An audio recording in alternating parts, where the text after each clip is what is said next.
जानकारी उनके लिए बहुत बहुत जरूरी है। चुनाव आयोग ने सिर नाम का एक नया अभियान शुरू किया है जो सीधे तौर पर वोट देने के अधिकार से जुड़ा हुआ है। चलिए इसे जरा समझते हैं। देखिए, यह अभियान 2 फेज में होगा। पहला फेज 4 नवंबर 2025 से शुरू होगा, जिसमें बूथ लेवल ऑफिसर्स यानी बीएलओज घर घर आकर वोटर्स की जानकारी को वेरीफाई करेंगे। अब इस पूरी प्रक्रिया का जो आधार है वो बहुत सरल है। 2025 की जो वोटर लिस्ट है उसकी तुलना सीधे सीधे साल 2002 की लिस्ट से की जाएगी और इसी तुलना के आधार पर हर वोटर को ए से लेकर एफ तक 6 अलग अलग कैटेगरीज में बांटा जाएगा। मतलब 2002 की वो लिस्ट ही एक तरह से सब कुछ तय करने वाली है।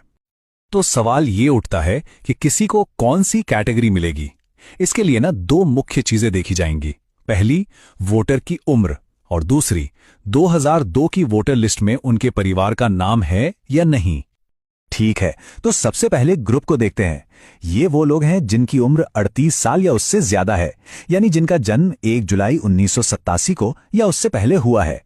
अगर उनका नाम 2002 की लिस्ट में मिल जाता है तो उन्हें रखा जाएगा कैटेगरी ए में, और अगर नाम नहीं मिलता तो उन्हें डाल दिया जाएगा कैटेगरी बी में। एकदम सीधा सा हिसाब है। अच्छा, अब आते हैं दूसरे एज ग्रुप पर। यह है 22 से 38 साल के वोटर्स, जिनका जन्म 2 जुलाई 1987 से 2 दिसंबर 2004 के बीच हुआ है। अगर इनके माता या पिता दोनों में से किसी एक का भी नाम 2002 की सूची में है तो उन्हें मिलेगी कैटेगरी सी। लेकिन अगर माता पिता दोनों में से किसी का भी नाम उस लिस्ट में नहीं है तो फिर उन्हें कैटेगरी डी में रखा जाएगा। और आखिर में बात करते हैं सबसे यंग वोटर्स की, यानी 18 से 21 साल के वोटर्स की। यहां पर नियम थोड़े और सख्त हैं।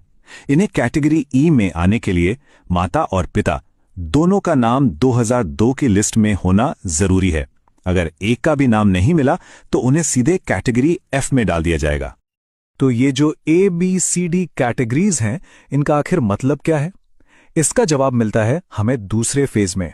आपकी कैटेगरी ही ये तय करेगी कि आपको अपना वोट देने का अधिकार बनाए रखने के लिए कौन से और कितने डॉक्यूमेंट्स जमा करने पड़ेंगे, और कुछ मामलों में अपना वोट देने का अधिकार बचाने के लिए इतने डॉक्यूमेंट्स तक देने पड़ सकते हैं।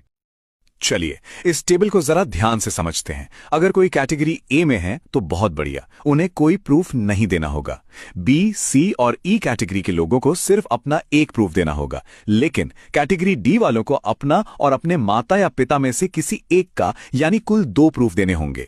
और सबसे ज्यादा कैटेगरी एफ वालों को अपना और अपने माता पिता दोनों का मतलब कुल 3 प्रूफ पेश करने होंगे। और सबसे जरूरी बात, अगर ये प्रूफ नहीं दिए जा सके तो मतदाता सूची से नाम हटने का पूरा खतरा है।